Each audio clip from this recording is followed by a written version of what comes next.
Let's talk more about this. We're now joined live by CGTN correspondent Jack Barton, who is in Seoul for us.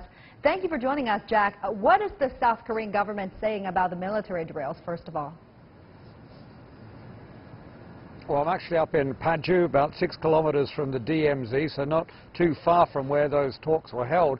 They were actually held over on the DPRK side of the military demarcation line, and they seem to have got off to a good start with a bit of perhaps dark humor from Lieutenant General An Ik-san, from the DPRK side, who commented to South Korean military Major General Kim Go-gyan, saying that he would be recorded as the first South Korean soldier in uniform to have stepped over that line since the end of the war. But then they went into a marathon session, a meeting that lasted way beyond the expectations. Some thought it might be an hour, but the sun is setting now, and we haven't had official confirmation that it's wrapped up, only that some sort of a document has been signed.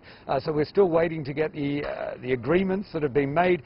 But before going into that meeting, Kim Go-gyan, the Major General from South Korea, had said they would try to make extensive advances at this meeting, given the last one was 10 years ago. So they had a lot on the agenda, on top of trying to establish formal, permanent military ties, so they didn't have to respond in an ad hoc nature to each other as each crisis arrives. And that included setting up direct hotlines between each of the military commanders. On top of that, they wanted to prepare the way for a very high-level defense minister meeting coming up sometime in the unspecified future. So again, we don't have the details of the agreement today, but the very fact that they're sitting down having these talks after a 10-year break is in itself a major breakthrough. Yeah. What more have you learned about the general level of military talks? Has it led to any breakthroughs yet?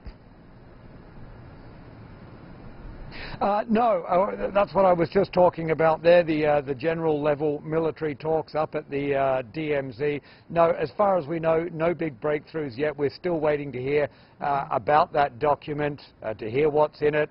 They've clearly signed something. The expectation is there will be something major in there, but we haven't heard what it is yet. Yeah. And what about the reactions coming from the South Koreans, especially those living near the demilitarized zone?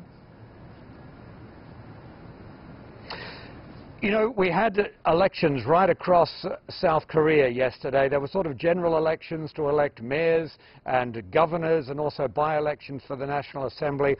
And what the government saw was an overwhelming landslide. They took 14 of the 17 regions, and it's clearly a big endorsement for Moon Jae-in and his policies. Of course, he has other policies beyond the inter-Korean policies, but you know, this came a day after the big summit in Singapore.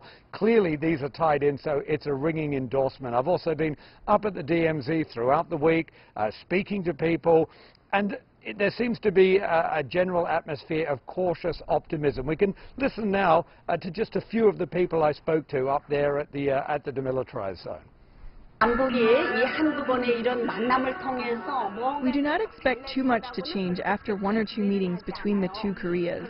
But as the year goes by, it is our only hope that inter-Korean exchanges will continue and the days when guns and knives were aimed at each other will pass.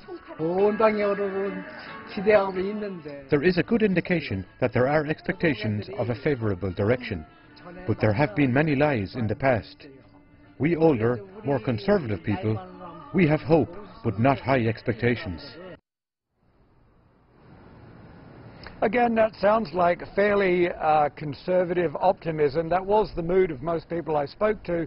But also there is up there, it has to be said, an absolute real estate frenzy. There is a boom going on at the moment. Prices going up to a ridiculous degree along the DMZ. It's all speculation, it's investment in case all of these talks pay off. It's got to the point where the government's now threatening to step in before there is a major bubble there. And on top of that, talking to the tour group organizers, one positive outcome, another positive outcome, tourists coming in droves, not just from around the world, a lot more people coming from China, the United States, but they say South Koreans coming up who've never had much of an interest in the DMZ before. with all of this talks going on, the fact that the DMZ might be gone one of these years, South Koreans really taking a renewed interest in their own country, in these talks, and at this frontline area where the troops of the DPRK and South Korea face off against each other. Thank you very much, Jack Barton, for us in Seoul. Good to talk to you, Jack.